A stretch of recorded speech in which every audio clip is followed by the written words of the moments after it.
ओम शांति। 13 तारीख की मुरली है।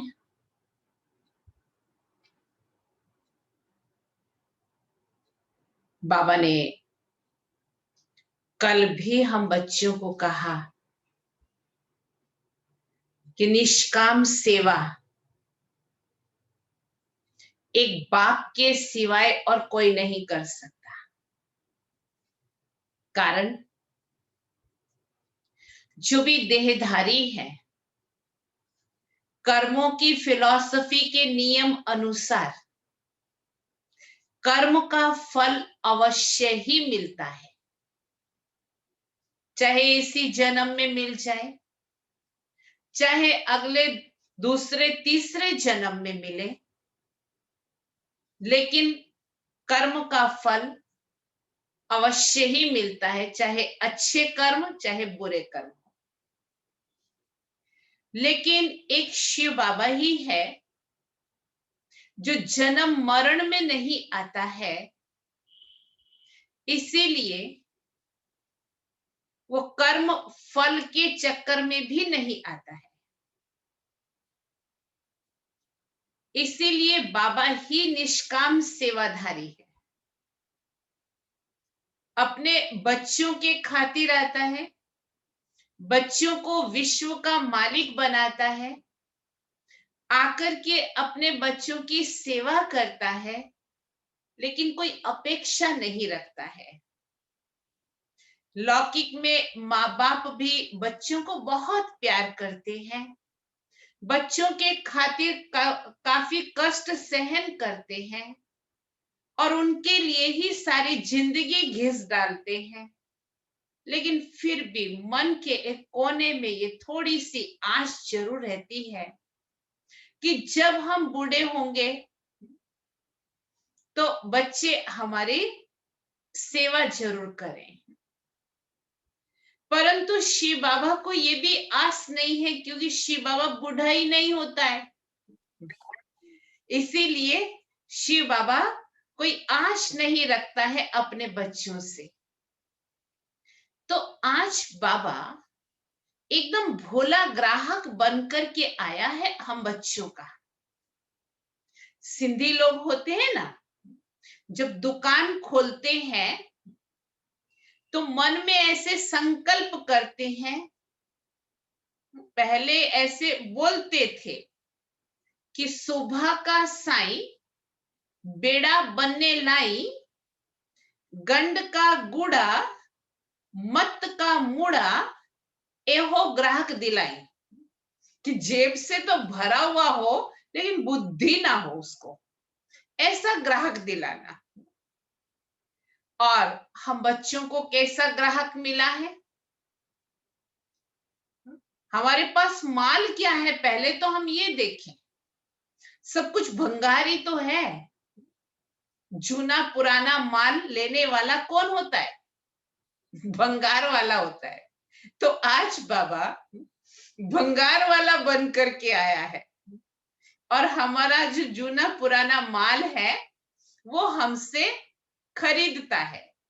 खरीदता है माना क्योंकि उसके एवजे में हमको कितना देता है, इसीलिए वो भोला ग्राहक है कि हमारा पुराना अनेक चत्तियों लगा हुआ, बीमारियों से भरा हुआ तन, व्यर्थ विचारों, तनावग्रस्त मन, और धन भी तो काला ही तो धन है, तो वो सब लेकर के उसकी जगह हमको क्या देता है? कंचन काया देता है, निरोगी काया देता है, और सर्व गुणों से संपन्न सुंदर मन देता है। और धन तो अकिचार धन हमारे पास होगा। तो ऐसा भोला ग्राहक कहाँ मिलेगा? और फिर भी यदि हम सौदा ना करें तो क्या कहेंगे? सुनते हैं प्यारे बाबा के मधुर महावाक्य। मीठे बच्चे, शिव बाबा को ये भी लालसा नहीं, शिव बाबा को ये भी लालसा नहीं कि बच्चे बड़े होंगे तो हमारी सेवा करेंगे। बच्चे बड़े होंगे तो हमारी सेवा करेंगे। वो कभी बूढ़ा होता ही नहीं है। वो कभी बूढ़ा होता ही नहीं है। बाप है ही निष्काम सेवाधारी। बाप है ही निष्काम सेवाधारी। प्रश्न है, भोलानाथ शिव बाबा हम सब बच्चों का बहुत बड़ा ग्राहक है। कैसे? भोलानाथ शिव बाबा हम बच्चों का बहुत बड़ा ग्राहक है। कैसे? बाबा ने कहा, मैं इतना भोला हूं जो तुम्हारी सब पुरानी चीजें खरीद कर लेता।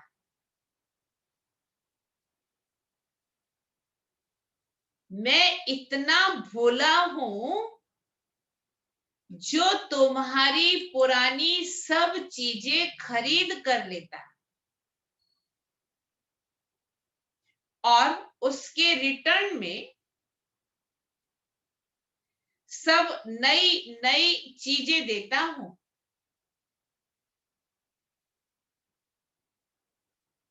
उसके रिटर्न में सब नई नई चीजें देता हूं। तुम कहते हो बाबा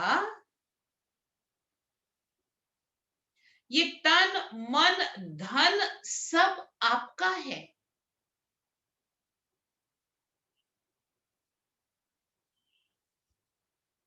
बाबा ये तन मन धन सब आपका है,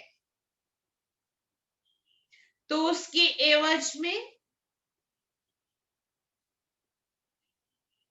तुम्हें ब्यूटीफुल तन मिल जाता है।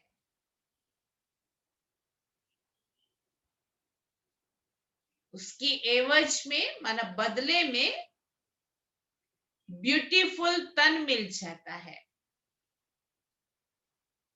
अपार धन मिल जाता है,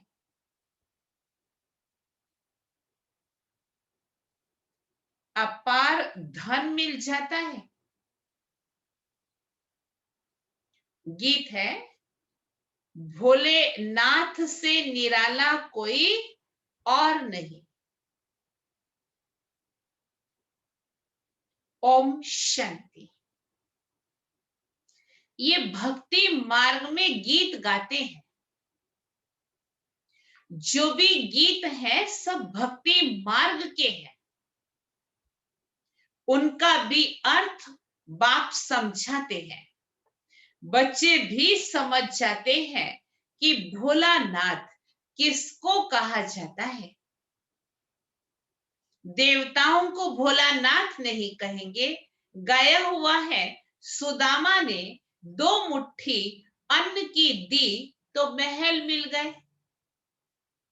शास्त्रों में गायन है ना। तो भी कितने समय के लिए? 21 जन्म के लिए। अब बच्चे समझते हैं कि बाप आकर के भारतवासियों को बरोबर हीरे जवाहरों के महल देते हैं। किसकी एवज में देते हैं? हम क्या देते हैं? किसके बदले में हमको हीरे जवाहरातों के महल मिलते हैं? बच्चे कहते हैं, बाबा ये तन मन धन सब आपका है, आपका ही दिया हुआ है। किसी को बच्चा पैदा हुआ तो कहते हैं भगवान ने दिया। धन के लिए भी कहते हैं भगवान ने दिया। कहने वाला कौन? आत्मा। भगवान अर्थात बाप ने दिया तो बाप कहते हैं सब कुछ तुमको अब देना होगा। जिसने दिया है उसको वापस देना होगा। उसकी एवज में हम तुमको बहुत ब्यूटीफुल तन ट्रांसफर कर देंगे, अपार धन देंगे। लेकिन किसको देंगे? जरूर बच्चों को ही देंगे। लौकिक बाप से अल्पकाल के लिए धन मिला है। बेहद का बाप हमको बेहद का बाप हमको बेहद की बादशाही देते हैं। बाप समझाते हैं ज्ञान और भक्ति में रात दिन का फर्क है।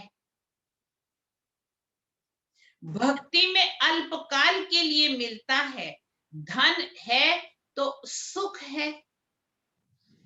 धन के बिगर मनुष्य कितने दुखी होते हैं, बच्चे जानते हैं। बाबा हमको अथाह धन देते हैं, इसीलिए खुशी होती है। सुख धाम में तो सुख की कोई कमी नहीं। हर एक को अपनी अपनी राजधानी है। उसको कहा जाता है पवित्र गृहस्थ आश्रम। तो बाप कितना भोला है। क्या लेते हैं और क्या देते हैं? कितना अच्छा ग्राहक है बाप। यूं भी बच्चों का तो बाप ग्राहक ही है। बच्चा पैदा हुआ और सारी मिल्कियत उनकी। छोटा सा बच्चा भी घर में होगा, उसको घर की किसी भी चीज को हाथ लगा के पूछो भाई ये किसकी है, तो बड़े उससे बोलता मेरी है। भाई तू कहां से लाया? तूने अभी कुछ कमाई नहीं की, कुछ नहीं की, लेकिन उसको अंदर में इतना फेथ है मेरे माँ बाप की तो मैंने मेरी है। वह होते हैं हद के ग्राहक। ये है बेहद का भोलानाथ। बेहद के बच्चों का ग्राहक। बाप कहते मैं परम धाम से आया हूं, पुराना सब कुछ तुमसे लेकर नई दुनिया में तुमको सब कुछ देता हूं। इंश्योरेंस, इसीलिए दाता कहा जाता है। दाता भी इन जैसा और कोई नहीं। निष्काम सेवा करते हैं, कहते हैं मैं निष्कामी हूं, मेरे को कोई भी लालसा नहीं है। ऐसे तो नहीं कहता हूं कि बच्चों का काम है बूढ़े बाप की संभाल करना, क्योंकि हमने तुम्हारी संभाल की है। नहीं, ये कायदा है।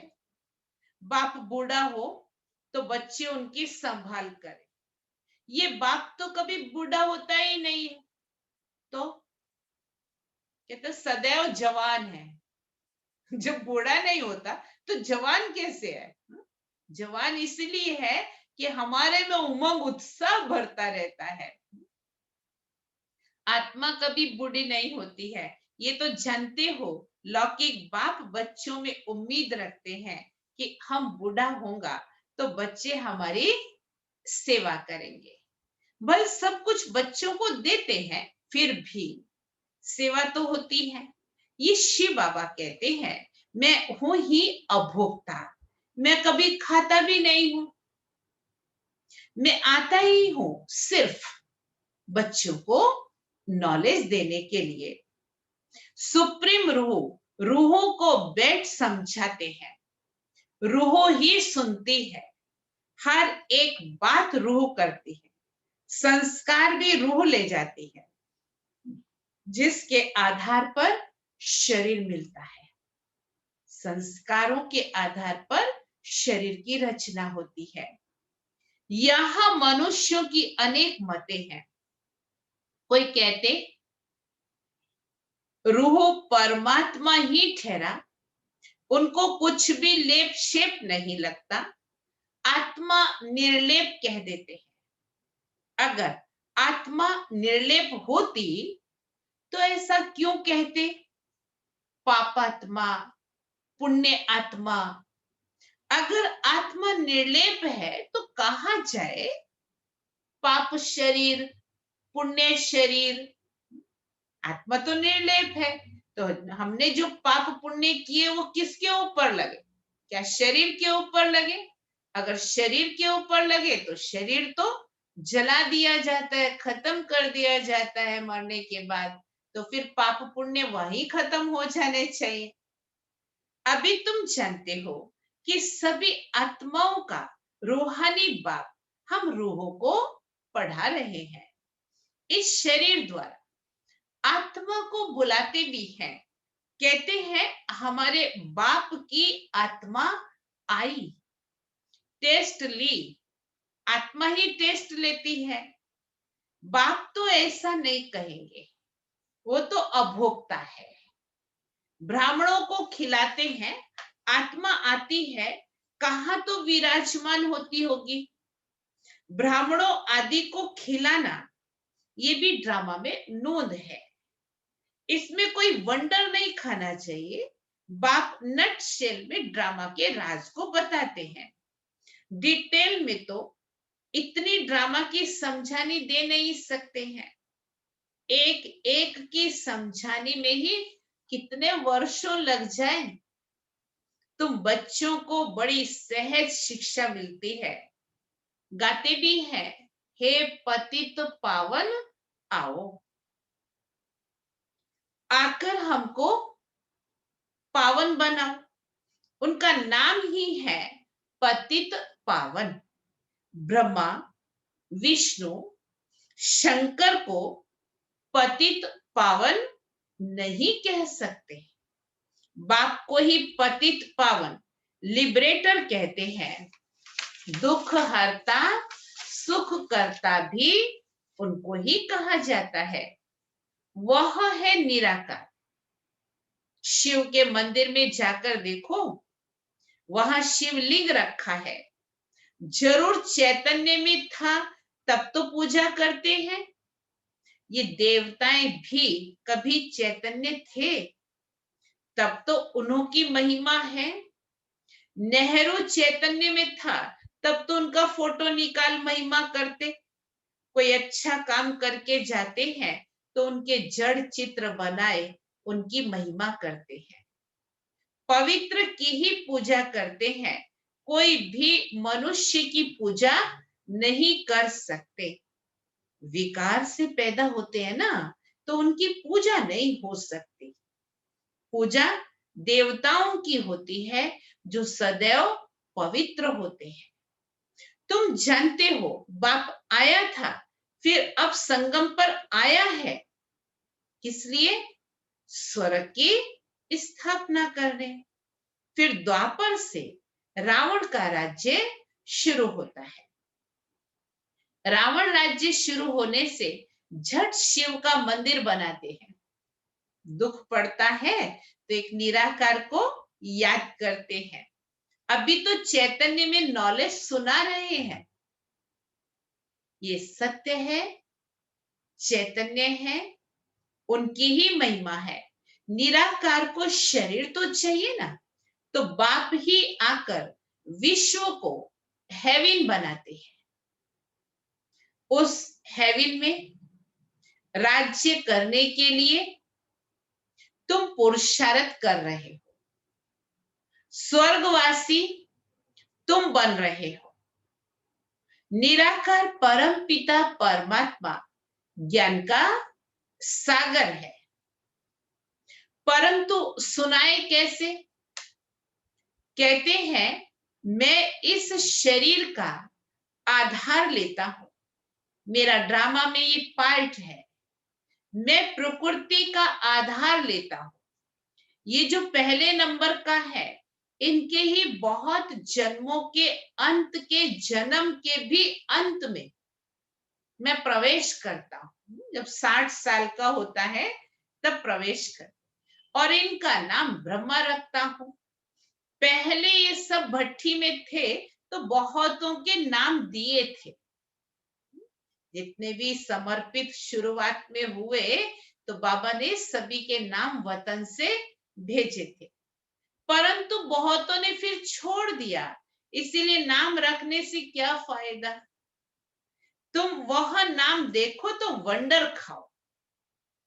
एक ही साथ सब इकट्ठे कितने रमणीक नाम आए।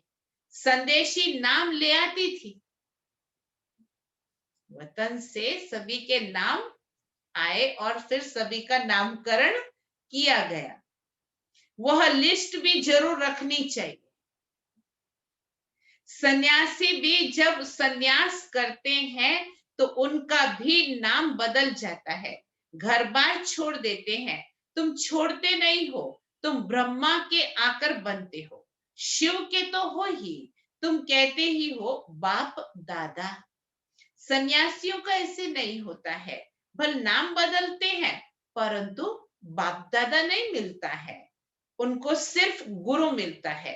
हठ योगी हद के सन्यासी और राजयोगी बेहद के सन्यासियों में रात दिन का फर्क है। गाया भी जाता है ज्ञान, भक्ति और वैराग्य। उनको भी वैराग्य है, परंतु उनका वैराग्य है घर बार से।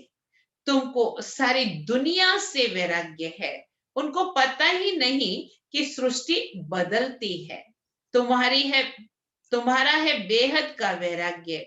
ये सृष्टि खलास होनी है, तुम्हारे लिए अब नई दुनिया बन रही है।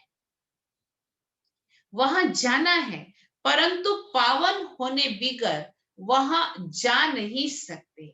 दिल में जचता है बरोबर नई दुनिया में देवी देवताओं का राज्य था, जो बाप अब स्थापन करते हैं।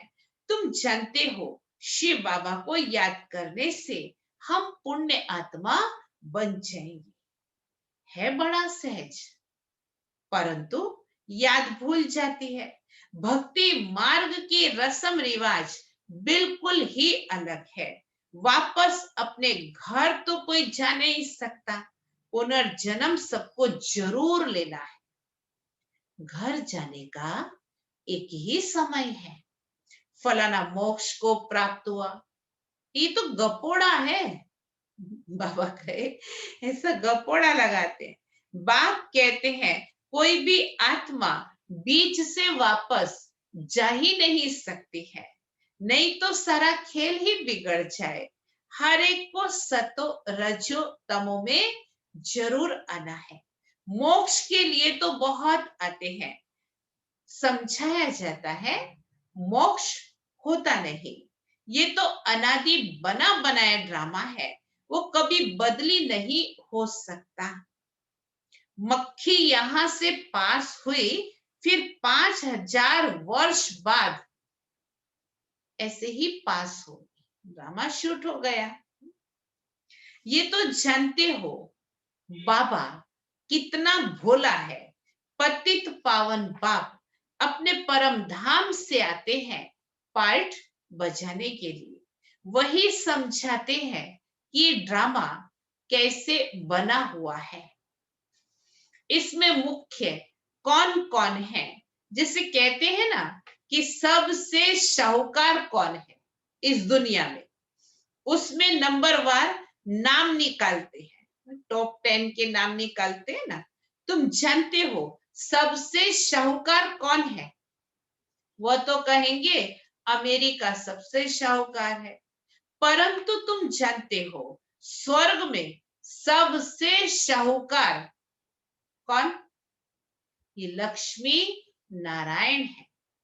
तुम पुरुषार्थ करते हो भविष्य के लिए, सबसे बड़ा शाहूकार बनने के लिए ये रेस है। इन लक्ष्मी नारायण जैसा शाहूकार कोई होगा? अल्लाह अव्वल दिन की भी स्टोरी है। ठका करने से कुबेर का खजाना निकला। बहुत किस्म किस्म के नाटक बनाते हैं। अभी तुम्हारी बुद्धि में है ये शरीर छोड़ हम स्वर्ग जाएंगे, हमको कारून का खजाना मिलेगा। तो बाप कहते हैं मुझे याद करने से माया एकदम भाग जाएगी। कल क्या कहा था? मन मना भाव होने से 21 जन्मों के लिए माया की बेहोशी दूर हो जाएगी। बाप को याद नहीं करते तो माया फिर तंग करती है। कहते हैं बाबा हमको माया के तूफान बहुत आते हैं। अच्छा, बाप को प्यार से याद करो तो तूफान उड़ जाएंगे। बाकी नाटक आदि बैठ बनाए हैं, बात है कुछ भी नहीं। बाप कितना सहज बताते हैं, सिर्फ बाप को याद करो तो तुम्हारे में जो अलाय है, मिलावट हो गई है आत्मा में विकारों की, वह निकल जाएगी। और कोई तकलीफ नहीं देते हैं। आत्मा जो पवित्र सच्चा सोना थी वो अब झूठी बन गई है, फिर सच्ची बनेगी इस याद से। आग में डालने से सोना पवित्र, तो इनको भी योग अग्नि कहते हैं। है याद की बात। वो लोग तो अनेक प्रकार के हठ योग सिखलाते हैं। तुमको तो बाप कहते हैं बच्चे उठते बैठते बाप को याद करो। आसन आदि कहां तक तुम लगाएंगे? ये तो चलते फिरते काम करते याद में रहना है। भल बीमार हो तो यहाँ लेट कर भी बाप को याद कर सकते हो। बाबा कहते थे बच्चे खटिया सहित आ जाओ और क्लास में जरूर आओ। शिव बाबा को याद करो और चक्कर फिराओ बस। उन्होंने फिर लिखा है गंगा का तट हो, अमृत मुख में हो, गंगा के किनारे तो गंगा जल ही मिलता है। इसीलिए मनुष्य हरिद्वार में जाकर बैठते हैं। तो बाप कहते हैं तुम कहां भी बैठो, भल बीमार हो, सिर्फ बाप को याद करो। स्वदर्शन चक्कर फिराते रहो, तब प्राण तन से निकले। ये प्रैक्टिस करनी है। उस भक्ति मार्ग की बातों में और इस ज्ञान मार्ग की बातों में कितना रात दिन का फर्क है। बाप की याद से ही तुम स्वर्ग के मालिक बन जाएंगे। वह तो लड़ाई वालों को कहते हैं कि युद्ध के मैदान में मरेंगे तो स्वर्ग में जाएंगे। वास्तव में युद्ध यही है। उन्होंने कौरवों पांडवों का लश्कर दिखाया है। महाभारत लड़ाई हुई, फिर क्या हुआ? रिजल्ट कुछ भी नहीं, बिल्कुल ही घोर अंधियारा है, कुछ भी समझते नहीं है। इसीलिए अज्ञान अंधियारा कहा जाता है। बाप फिर रोशनी करने आया है, उनको ज्ञान का सागर नॉलेजफुल कहा जाता है। अभी तुमको भी सारा ज्ञान मिला है, वह है मूल वतन जहां तुम आत्माएं रहती हो। उनको ब्रह्मांड भी कहा जाता है। यहाँ रुद्र यज्ञ रचते हैं, तो बाप के साथ साथ तुम आत्माओं की भी पूजा करते हैं, क्योंकि तुम बहुतों का कल्याण करते हो। बाप के साथ तुम भारत की खास और दुनिया की आम रूहानी सेवा करते हो। इसीलिए बाप के साथ बच्चों का भी पूजन होता है। अच्छा, मीठे मीठे सिकेलदे बच्चों प्रति माता पिता बाप दादा का याद प्यार और गुड मॉर्निंग। रूहानी बाप की रूहानी बच्चों को नमस्ते। हम रूहानी बच्चों की रूहानी बाप को याद प्यार, गुड मॉर्निंग और नमस्ते। धारणा के लिए मुख्य सार है, माया के तूफानों को भगाने के लिए बाप को बहुत बहुत प्यार से याद करना है। माया के तूफानों को भगाने के लिए बाप को बहुत बहुत प्यार से याद करना है। आत्मा को योग अग्नि से सच्चा सच्चा सोना बनाना है। आत्मा को योग अग्नि से सच्चा सच्चा सोना बनाना है। दूसरी पॉइंट है, बेहद का वैरागी बन इस पुरानी दुनिया को भूल जाना है। बेहद का वैरागी बन इस पुरानी दुनिया को भूल जाना है। दुनिया बदल रही है, दुनिया बदल रही है, नई दुनिया में जाना है, नई दुनिया में जाना है। इसीलिए इससे संन्यास ले लेना है, इसीलिए इससे संन्यास ले लेना है। वरदान, ज्ञान की पॉइंट्स को हर रोज रिवाइज कर, ज्ञान की पॉइंट्स को हर रोज रिवाइज कर समाधान स्वरूप बनने वाले, समाधान स्वरूप बनने वाले बेगमपुर के बादशाह भव। बेगमपुर के बादशाह भव। ज्ञान की पॉइंट्स जो डायरियों में अथवा बुद्धि में रहती है, ज्ञान की पॉइंट्स जो डायरियों में अथवा बुद्धि में रहती है, उन्हें हर रोज रिवाइज कर, उन्हें हर रोज रिवाइज करो और उन्हें अनुभव में लाओ।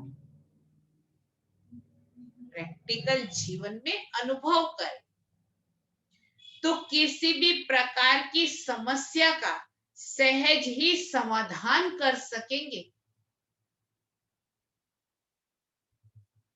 तो किसी भी प्रकार की समस्या का सहज ही समाधान कर सकेंगे। कभी भी व्यर्थ संकल्पों के हैमर से समस्या के पत्थर को तोड़ने में समय नहीं गवाओ। कभी भी व्यर्थ संकल्पों के हैमर हथौड़े से समस्या के पत्थर को तोड़ने में समय नहीं गवाओ। ड्रामा शब्द की स्मृति से, ड्रामा शब्द की स्मृति से हाई जंप दे आगे बढ़ो, हाई जंप दे आगे बढ़ो। फिर ये पुराने संस्कार आपके दास बन जाएंगे।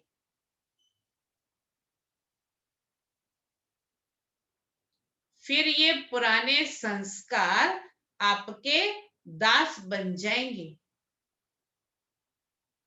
लेकिन पहले बादशाह बनो, तख्त नशीन बनो। पहले बादशाह बनो, तख्त नशीन बनो। स्लोगन, हर एक को सम्मान देना ही सम्मान प्राप्त करना है। हर एक को सम्मान देना ही सम्मान प्राप्त करना है।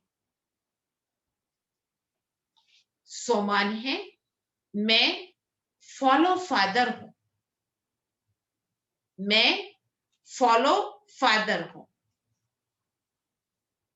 अव्यक्त इशारा है, सारथी अर्थात आत्म अभिमानी, क्योंकि आत्मा ही सारथी है। रविवार की मुरली में था ना, सारथी और साक्षी। ब्रह्मा बाप ने इस विधि